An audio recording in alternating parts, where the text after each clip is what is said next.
said, particularly as the underlying issue here, which I think is the warming relations that were happening between Saudi Arabia and Israel. I think those were probably the precipitating factor that caused Iran to pull the trigger. And Iran did pull the trigger, in my judgment, got the people who are Arabs to rise up against Israel, knowing exactly what the consequences would be, and then attempting to, and successfully in many instances, turn the world against Israel for responding as they did. I think you've got that called just right. I think that that's what's happened. Like you, I pray that when this is over, that we can continue on, and a number of us are meeting with Saudi officials to urge that. My problem, of course, it goes back to your performance previously, and to quote from the Washington Post opinion piece, it says, Lew must explain why in 2015 he promised the same committee that he would not allow Iran access to U.S. financial system under the recently announced nuclear deal with Iran, yet secretly tried to do just that by working to turn $5.7 billion in Iranian assets into easily convertible currency via U.S. banks. So I'm going to pursue that line at this point. I want to ask you, first of all, if you recall sitting in that very chair in July of 2015 and stating, quote, will continue under the JCPOA, Iran will continue to be denied access to U.S. financial and commercial markets. Do you recall stating? Mr. Chairman, I remember that testimony well, and I believe that we kept Iran from becoming part of the U.S. financial system, and I'm happy to discuss the implementation of the JCPOA.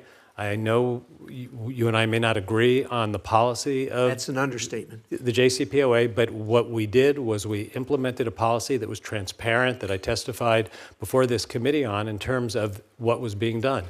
We negotiated with Iran to have them roll back their nuclear program, in exchange for which they would get access to money that was their money that we had frozen. All we did was facilitate that transaction. So we did not welcome them back into the U.S. financial system. Did you, on February 24, 2016, issue a specific license to Bank Muscat, authorizing Iranian assets worth roughly $5.7 billion to flow through the United States financial system? We did issue licenses. I do not recall. Yes. I do not recall whether those licenses were the vehicle through which funds moved. I don't believe they were. But the concern was we had made an agreement to return money transparently in this committee, and returning that money was the bargain for a nuclear deal. That's all we did. Are you telling us you notified us that on February 24, 2016, you had authorized that specific license to Bank Muscat? Mr. Chairman, that was a specific license, and there is not a practice of notifying specific licenses. General licenses are published. Specific licenses are not. I want to quote one of the executives from Bank Muscat when they said there was a gigantic breakthrough which has assured Iran of almost full global financial inclusion. And that was in response to the license that you issued on February 24, 2016. Well, Mr. Chairman, I can't speak to what someone at the Bank of Muscat said. What I can tell you is the government of Iran believed that we did not give them what they expected, which was full access to the world financial system. They complained that my actions were what kept them from getting full access to the world financial system. I know that some of you are going to ask me questions about what my team said when they went around the world. My team went around the world telling banks all over the world, we did not lift the sanctions on terrorism. We did not lift the sanctions on human rights violations. We did not lift the sanctions on regional destabilization. Be careful. And Iran thought that kept them from getting what they thought they should get. We did the letter of the agreement, gave them what was agreed to in the JCPOA, nothing more. Well, my time's almost up. I have to tell you that this is something we knew nothing about at the time that you issued that license.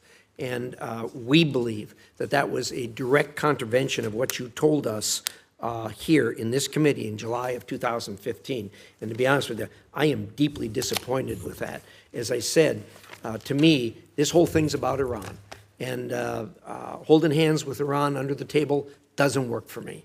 And I'm deeply disappointed that you issued that license, deeply disappointed that you didn't tell us about it, deeply disappointed that you misled us in July when we had that meeting. And my time is up, Mr. Chairman. I yield underwhelmed and unpersuaded. Thank you. Senator Menendez. Mr. Secretary, congratulations on your nomination. It comes at an incredibly critical time in the